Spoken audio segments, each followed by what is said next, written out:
everybody, welcome back to my channel. I just want to say thank you so much for stopping by. This video is going to be a little bit different than my typical unboxing videos. I did get a pallet, but it's not very interesting to unbox, so I'm going to make this video also a reselling tips and tricks, just the things that I've learned in the past 10 pallets that I've done. I am by no means an expert, but would love to share with you some of my ideas, some of the ways that I resell things, some of the things that I've heard other people doing, and just kind of the day-to-day things that I do to resell pallets. Alright, first things first, I would love to show you what I found in my medium. Grand Rapids Pallet Liquidation was having an amazing sale because it was kind of snowing one day, and so all of their pallets were getting destroyed out in the elements. We ended up not going with any of the ones that were sitting out in the parking lot. They had some in their warehouse, and so we went for one of those because it was stacked and super clean. And by clean, I mean, as you can see, these still have their plastic on them from the manufacturer. These have never been opened, and it was all neatly stacked. Sometimes you can get there and they'll be kind of thrown in, things stacked on top of each other, kind of all messed up in there, but this was very clean. So I have 11 of these air purifiers, which makes it super easy to resell on eBay. I have found historically air purifiers do not go for a whole lot of money on Facebook Marketplace, probably because I do live in Greater Grand Rapids, where Grand Rapids Pallet Liquidation is, and the market for people who want them is very limited. So listing them on eBay can definitely get you more money for the item, but when you do list on eBay, know that eBay takes a cut. Depending on the price or the sale price, they do a percentage. So typically it's somewhere around 10 or 12% that they take a cut of your profit. So definitely build that into your price when you're listing, and then also factor in shipping cost. Shipping can be a huge one, especially for heavier items. So just keep an eye out for that. If you're looking at shipping something on eBay, what you should do when you're listing the item is you can have the buyer actually pay for the shipping. In order to do that, there's just like a little toggle on there that you click that the buyer pays for shipping. You select which shipping service you would like to use. I typically go for either United States Postal Service or UPS. They tend to have the best prices and a lot easier for me to do drop-offs at their locations. And then you have to do the weight and the box measurements, and then it will automatically calculate how much shipping will cost, and that way it's not coming out of your pocket. I do find though that a lot of times people will buy something that has free shipping, even if it's a higher priced item. Something about that having to pay for shipping cost kind of gets in the way of people wanting to purchase. Alright, so some other things that I got on my pallet. Is this smart humidifier. I only got one of these, but then I got probably, I want to say another 12 of these little mini air purifiers. So this one will be really easy to ship. These retail for about $100 a piece. These ones retail for $150 a piece. So that's exciting. And then these ones stacked here all look like this. They also retail for about $100 a piece, and I have probably 12 of these. So very easy to ship. I have a maximum of 4 different items, so super easy to list on eBay, and then I can just list that I have more than one of these items. If somebody purchases it, I can just print the shipping label and send it off. Easy as that. One other thing that I did get on this pallet was like 5 or 6 of these air mattresses. Some of them are very new, still in their plastic, which is amazing. I did have one that I inflated and it had a hole in it and was covered in duct tape, so that one unfortunately was trash, but out of all of these items, just having one item that's wrecked, I would say is a pretty good day. Alright, so that was it for that medium. A lot of stuff, a lot of value, and super easy for me to just list on eBay, and then I just wait for people to buy it, and then I can ship it. Without further ado, let's get into some tips and tricks of things that I've learned from buying and selling pallets. So, first off, I have bought all of my pallets from Grand Rapids Pallet Liquidation. I have linked them here in the description of the video, so please feel free to check them out. They are amazing. And one joke from my last video is definitely invest in a good box cutter. I misplaced mine last week and I ended up using scissors. It was really sketchy. get yourself a good box cutter. Now typically the place that I list all of my items are either on Facebook Marketplace or on eBay. With Facebook Marketplace, I also list within some of my local groups, like Facebook yard sale groups. So depending on your area, you can just type into Facebook your city or town's name and then yard sale, garage sale, something like that. Typically there's multiple. I am on a lot of them. And then also we have a local resellers group. I don't know if this is specific to this area just because we do have a liquidation company so close. But there is a group that is just for liquidation items only. So it's kind of nice if you know you're looking for something and you're not wanting to go to a big box store and buy it from somebody local. Definitely helps out. I think a lot of people are buying through there, and a lot of people are on that group who don't necessarily sell the items. They just want to buy a liquidation or return item at a much lower price point. Alright, so we already talked about eBay a little bit, listing items on there. I typically will take just the screenshots from the listing within Amazon. So Amazon's listing, I will just take screenshots of all of their images and upload those as the images of the item.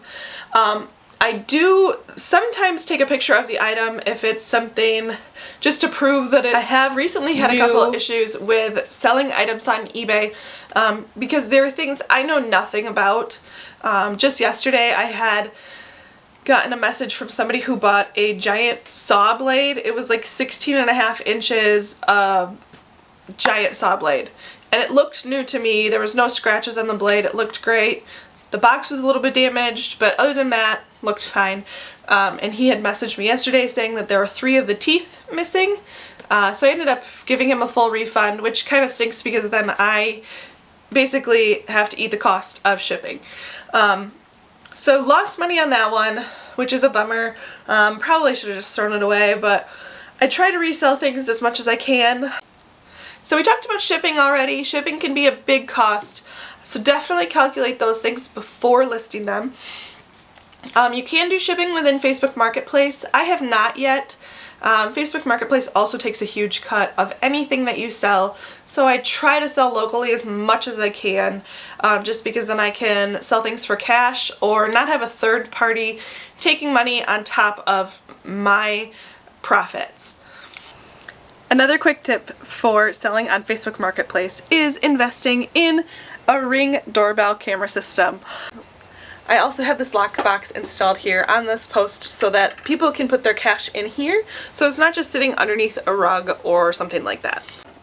So another thing to do when you're listing on Facebook Marketplace or on eBay is to make sure you have measurements of an item. That's a huge question I get a lot.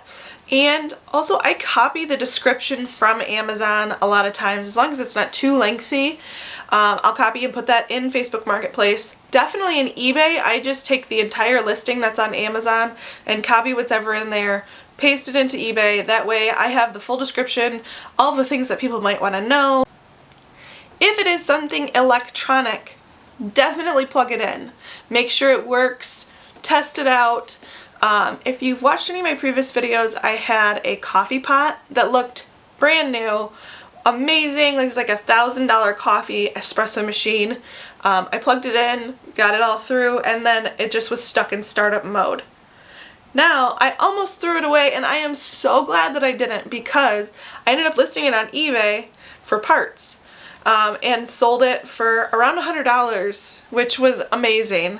So something that I could have just easily thrown away because it was theoretically broken, I ended up still getting $100 for. So definitely check out some items. If it's something that's expensive like that, more than likely it can be sold for parts.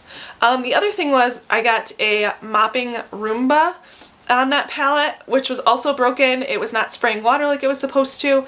So doing a little bit of research with those types of items, we were able to find the replacement part that we needed, finding out what was clogged and why it wasn't working. So some things like that can take time. Definitely invest the time though, because it was probably like a $13 part, and now the vacuum works great, or mop works great. I ended up keeping it just because it is kind of something that I tinkered with. I don't want to try and resell it. I could probably resell it as used or refurbished or whatever it is, but it still is not working 100% of the time. But it works great because I have a lot of hard floors in my house, so I just end up keeping it. Another important thing to do is count pieces. If something needs to be built, whether it's, you're selling it on Facebook Marketplace or through eBay, furniture especially is a huge one. All of a sudden you're missing like one screw and the entire thing is just trash. I try to assemble as much of the furniture as I can because it does sell fairly well on the local Facebook Marketplace groups. So those sell pretty good. It just becomes a bit of a pain because you have all of these IKEA style furniture that you have to assemble. Luckily I'm pretty handy and can get away with doing most of that myself. It just is very time consuming. So be conscious of your time that you're spending on things and how much profit you're going to make from them. If it's going to be something that's going to take you an hour or two to build and you might get $20, I'm just, gauging if it's worth messing with. And one of the last things that I do is I track all of my sales and profits in a spreadsheet. So I am able to see how much I paid for the pallet, how many items I've sold. I also list what the item is retailed for on Amazon, so I can kind of gauge in my head how much value is on this pallet. And then I typically will list things at about 50% off of retail, just because it does tend to sell faster that way and I'm not stuck with a house full of things. It does go pretty well. Sometimes people will still lowball you, and then it's typically a personal choice of, do you really want that extra $20 or would you rather just get rid of the item? Depending on what the item is, I sometimes will go down, but typically I stick right at 50%, especially if it's something that is brand new and appears to never have been used. I have not had too much problem. Sometimes people will just ask if you'll take lower, and if you say no, they'll say, okay, well I still want it, kind of thing. So just, you'll have to feel that out yourself, but just definitely something to be conscious of, and make sure that you're tracking your profits so that you know if you're losing a bunch of money on a pallet, or if you all of a sudden have all of this great sales. It's just great to know that at the end of the day you are still making a profit doing what you're doing, so that your time is not wasted. Let me know in the comments if you guys have any other questions. You guys have been so great so far responding, giving me feedback. Definitely remember to smash that subscribe button. We've got some amazing adventures coming up. So I don't know if you've noticed, but our channel name is Roses for Adventure, and we are huge adventure lovers, and my husband and I are going on a cruise next week. So my next few videos will not be pallet related, they will be adventure related, and I hope you guys enjoy those as well. Thank you so much for watching this video. Remember to subscribe so you can stay up to date, and I will be sure to send on some more pallet flipping videos in the future. Thanks.